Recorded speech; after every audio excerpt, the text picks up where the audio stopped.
2026 నూతన ఆంగ్ల సంవత్సర శుభాకాంక్షలతో సింహరాశి వారి యొక్క వార్షిక ఫలితాలు. ఈ సింహరాశి వారికి ఈ నూతన ఆంగ్ల సంవత్సరంలో 50% శుభఫలితాలు, 50% ప్రతికూల ఫలితాలకు అవకాశం ఉంది. సింహరాశి వారికి జూన్ నెల 2 వరకు గురువు అనుకూలంగా ఉన్నాడు. అనగా సింహరాశి వారికి గురువు లాభస్థానంలో సంచరించడం వల్ల, ఈ గురువు పంచమ అష్టమాధిపతి కావడం వల్ల ఈ సంవత్సరం మీ ఆలోచనలు కలిసి వస్తుంది. 2026 జూన్ 2 వరకు సంతానం విషయంలో శుభవార్తలు అందుకుంటారు. సంతానం అభివృద్ధి పథంలో ముందుకు వెళ్తుంది. ఆత్మీయులతో కలిసి కొన్ని కార్యక్రమాలు నిర్వహిస్తారు. మీ ఆలోచనలో కార్యరూపం దాలుస్తుంది. అలాగే అనుకోకుండా నూతన అవకాశాలు వస్తాయి. విద్యారంగంలో పనిచేసే వారికి పదోన్నతులు అందుకుంటారు. నూతన ఉద్యోగాలు వస్తాయి. వ్యాపార పరంగా ఆర్థికంగా బలపడతారు. రాజకీయ నాయకులకు నూతన అవకాశాలు వస్తాయి. సమాజంలో మంచి పేరు ప్రఖ్యాతులు, గౌరవ మర్యాదలు, మీదైనటువంటి శైలిలో గుర్తింపును కూడా తెచ్చుకోగలుగుతారు. మరి లాభంలో గురువు సంచరించేటువంటి సమయంలో ఆర్థికంగా బలపడతారు. పేరు ప్రఖ్యాతులు తెచ్చుకుంటారు. వృత్తి ఉద్యోగ వ్యాపారాలన్నీ విస్తరిస్తాయి. మీదైనటువంటి శైలిలో శుభ కార్యక్రమాలు కూడా నిర్వహిస్తారు. కుటుంబంలో కానీ లేకపోతే ఇతర కార్యాలయాల్లో కానీ మీరు నూతన సంస్థలు ప్రారంభించుకోగలుగుతారు. ఉన్న సంస్థను మరింతగా విస్తరించుకోగలుగుతారు. ముఖ్యంగా సంతానానికి శుభ కార్యక్రమాలు నిర్వహిస్తారు. సంతానాన్ని పై చదువులకు పంపిస్తారు. ఇలాంటి కార్యక్రమాలంతా కూడా 2026 జూన్ 2 వరకు లాభములో గురువు సంచరించడం వల్ల ఈ సింహరాశి వారు మంచి ఫలితాలను అందుకుంటారు. అయితే జూన్ 2 తర్వాత మీకు ఈయన వ్యయంలోనికి ప్రవేశిస్తున్నాడు. కర్కాటక రాశిలోనికి ప్రవేశిస్తున్నాడు. జూన్ 2 తర్వాత గురువు సింహరాశి వారికి అది 12వ భావం, వ్యయభావం అయింది. జూన్ 2 తర్వాత గురుబలం పూర్తిగా పోతుంది మీకు. ఈ గురుబలం లోపించడం వల్ల మీ ఆలోచనలు చాలా వరకు కూడా కలిసి రావు. సంతానం విషయంలో పూర్తిగా ప్రతికూల ఫలితాలు వచ్చేటువంటి పరిస్థితి కనిపిస్తుంది. ఆత్మీయులతో మనస్పర్ధలు, అభిప్రాయ భేదాలు అధికమవుతాయి. మీ ఆలోచనలు కాస్త ఇబ్బందికరంగా మారుతాయి. సమాజంలో ఇదివరకు తెచ్చుకున్న పేరు ప్రఖ్యాతులన్నీ కూడా పాడైపోతాయి. అనగా నిందలు, ఇబ్బందికరమైనటువంటి మాటలు, జనాల చేత మీరు ఒక రకమైనటువంటి బాధలు, చెడు మాటలు కూడా వినాల్సిన సందర్భాలు మీకు కనిపిస్తాయి. విద్యారంగంలో ప్రతికూల ఫలితాలు వచ్చేటువంటి వాతావరణం కనిపిస్తుంది. ఎంత కష్టపడినా తగిన గుర్తింపు తెచ్చుకోలేరు. పనిభారం అధికమవుతుంది. ఖర్చులు పెరిగిపోతాయి. శ్రమ అధికమవుతుంది. ఈ రకంగా మీరు 2026 జూన్ 2 వరకు సుఫలితాలను అందించినటువంటి ఈ గురువు జూన్ 2 తర్వాత పూర్తిగా ప్రతికూల ఫలితాలను అందించి మిమ్మల్ని ఇబ్బంది పెట్టే పరిస్థితి ఈ సంవత్సరంలో కనిపిస్తుంది. ఇక ఈ సంవత్సరం అంతా కూడా మీకు సప్తమాధిపతి అయినటువంటి శని భగవానుడు అష్టమములో సంచరిస్తున్నాడు. అనగా మీనరాశిలో శని సింహరాశి వారికి అష్టమ భావంలో సంచరించడం వల్ల ఆర్థిక సమస్యలు, అవమానాలు, అనారోగ్య సమస్యలు, పనివారి సహకార లోపము మీకు స్పష్టంగా కనిపిస్తుంది. వాహన సమస్యలు వస్తాయి. వ్యవసాయ రంగంలో ఉండే వారికి పూర్తిగా నష్టాలు వచ్చేటువంటి పరిస్థితి ఉంటుంది. రియల్ ఎస్టేట్ రంగంలో పనిచేసే వారికి కూడా పూర్తిగా నష్టాలు, ప్రతికూల ఫలితాలు వస్తాయి. వాహన సమస్యలు ఏర్పడతాయి. శారీరకమైనటువంటి శ్రమ, శారీరకమైనటువంటి అనారోగ్యం మిమ్మల్ని ఇబ్బంది పెడుతుంది. పోటీ ప్రపంచంలో పూర్తిగా వెనకడుగు పడిపోతారు. కార్మికులకి, శ్రామికులకి మీ కష్టానికి తగినటువంటి ఫలితం రాదు. పని దొరకదు. పని దొరికినా తగినటువంటి ఫలితాన్ని అందుకోలేకపోతారు. చిన్న చిన్న అనారోగ్య సమస్యలు, ఆర్థిక సమస్యలు, హాస్పిటల్కి వెళ్ళడం, ఆ రకంగా మీరు ఖర్చులు పెట్టాల్సినటువంటి పరిస్థితి కనిపిస్తుంది. మీరు ఆశించినటువంటి ఫలితాలు రావు.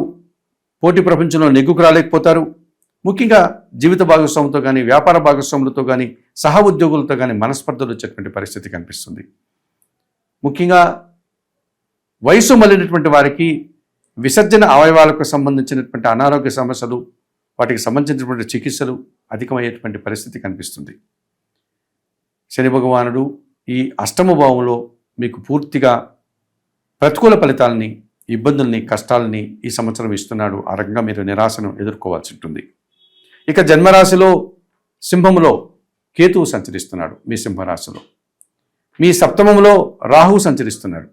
మీ జీవిత భాగస్వామి కోరికలు కానీ లేకపోతే వ్యాపార భాగస్వాముల కోరికలు కానీ నెరవేర్చడానికి మీరు నానా బాధలు పడాల్సిన పరిస్థితి కనిపిస్తుంది. మీ నుంచి ఎక్కువ అంచనాలు పెట్టుకుంటారు. మీ నుంచి ఎక్కువ ఆశలు పెట్టుకుంటారు. మీ నుంచి ఎక్కువ ఆశించడం వల్ల వారిని సంతృప్తిపరచలేక మీరు నానా ఇబ్బందులు పడాల్సినటువంటి వాతావరణం కనిపిస్తుంది. అనేక రకాల కష్టాలను మీరు ఎదుర్కోవాల్సిన పరిస్థితి ఈ సింహరాశిలో కేతువు సంచరించడం వల్ల సింహరాశి వారికి ఎదురవుతుంది. దేన్నైతే మీరు ఆశిస్తారో అది నిరాశని కలిగిస్తుంది. ఏ కార్యక్రమం అయితే మీరు ప్రారంభిస్తారో అది పూర్తిగా ప్రతికూల ఫలితాలను ఇస్తుంది. రావాల్సిన ఆదాయం వాయిదా పడుతుంది. పనివారి సహకారం సరిగా ఉండదు. ఈ రకంగా రాహుకేతు దోషం మిమ్మల్ని విపరీతంగా ఇబ్బంది పెట్టే పరిస్థితి ఈ 2026 ఆంగ్ల సంవత్సరంలో కనిపిస్తుంది. జూన్ 2 వరకు గురువు మాత్రం మీకు అనుకూలంగా ఉన్నాడు. ఆ తర్వాత గ్రహాలన్నీ ప్రతికూలంగా సంచరిస్తున్నాయి. రాహువు కానీ కేతువు కానీ అష్టమ శని కానీ మిమ్మల్ని ఇబ్బంది పెట్టే పరిస్థితి కనిపిస్తుంది. మరి 2026 ఆంగ్ల సంవత్సరంలో ఇది గడ్డు కాలంగా, ఇది ఒక అజ్ఞాతవాసంగా భావించాలి. జూన్ 2 వరకు మీరు ఊపిరి పీల్చుకున్నటువంటి మీరు జూన్ 2 తర్వాత ఊపిరి పీల్చుకోవడానికి కూడా ఇబ్బంది పడేటువంటి వాతావరణం, అంతటి కష్టాలన్నీ కూడా ఒక్కసారిగా మూకుముడిగా మీ మీద దాడి చేసి ఇబ్బంది పెట్టి మిమ్మల్ని అవమానపరిచేటువంటి వాతావరణం కనిపిస్తుంది.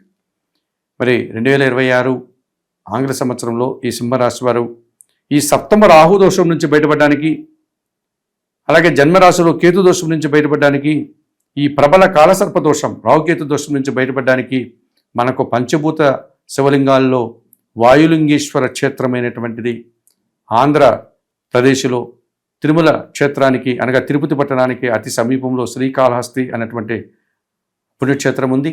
అక్కడికి శ్రీకాళహస్తీశ్వర స్వామి వాయులింగేశ్వర క్షేత్రం ఉంది.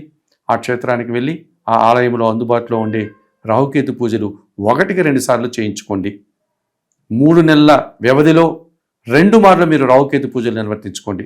ఈ రకంగా మీరు చేసుకోవడం వల్ల ఈ రాహుకేతు దోషం నుంచి ఎంతో కొంత మీరు బయటపడడానికి అవకాశం ఉంటుంది. ఆ తీవ్రతను తగ్గించుకోగలుగుతారు. అలాగే అది వాయులింగేశ్వర క్షేత్రం, పైగా శివాలయం గనక మీకు అష్టమ శని దోషం కూడా ఎంతో కొంత తగ్గడానికి అవకాశం కనిపిస్తుంది. అక్కడ ఆలయంలో ఉన్నటువంటి స్వామివారు శ్రీకాళహస్తీశ్వరుడు, ఆయన వాయులింగేశ్వరుడు. అలాగే ఆలయంలో ఉన్నటువంటి పార్వతీ అమ్మవారు, జ్ఞానప్రసూన్న అమ్మవారు. ఆ అమ్మవారిని అయ్యగారిని దర్శించి నమస్కరించుకోండి. ఆలయంలో అందుబాటులో ఉన్నటువంటి దక్షిణామూర్తి స్వామి ఉంటారు, ఆయన కూడా దర్శించండి. ఈ రకంగా మీకు ఎట్లాగో జూన్ 2 తర్వాత గురుబలం లేదు కనుక దక్షిణామూర్తి దర్శనం వల్ల మీకు గురుబలం వచ్చేటువంటి పరిస్థితి కూడా ఏర్పడుతుంది. కనుక తప్పనిసరిగా ఈ సింహరాశి వారు జూన్ 2 తర్వాత 1కి 2 మార్లు శ్రీకాళహస్తీశ్వర ఆలయానికి వెళ్ళి రాహుకేతు పూజలు నిర్వర్తించుకొని అక్కడ అందుబాటులో ఉండే స్వామివారిని అయ్యగారిని నమస్కరించుకొని అక్కడ ఉన్నటువంటి గురువు గారి దక్షిణామూర్తిని కూడా దర్శించుకొని రావడం వల్ల మీరు ప్రశాంతంగా ఉండగలుగుతారు. అలాగే ఈ సింహరాశి వారికి ఈ సంవత్సరం అష్టమ శని దోషం కూడా ఉంది కనుక మీరు తిరునల్లారికి వెళ్ళి శనీశ్వర దర్శనం చేసుకోండి. అవకాశం లేని వారు నిరంతరం ఈశ్వరుని ప్రార్థన చేయండి. ఈశ్వరునికి పాలాభిషేకం నిర్వర్తించండి. గోవులకు చేతనైనంత వరకు ఆహార పానీయాలు, గోసేవ చేయండి. అలాగే గురువు కూడా జూన్ 2 తర్వాత మీకు ప్రతికూలంగా ఉన్నాడు కనుక దత్తాత్రేయ స్వామివారిని దర్శించి దత్తాత్రేయ స్వామివారిని ఆరాధన చేయండి.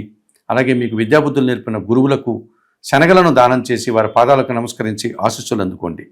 ఈ సంవత్సరము విశేషంగా ఈ సింహరాశి వారు తప్పనిసరిగా తిరుమల క్షేత్రానికి వెళ్ళి తలనీలాలు సమర్పించి వెంకటేశ్వర స్వామి దర్శనం చేసుకోవడం వల్ల కూడా కొంతవరకు మీరు ఈ గ్రహాల యొక్క ప్రతికూలత నుంచి బయటపడడానికి అవకాశం ఉంటుంది.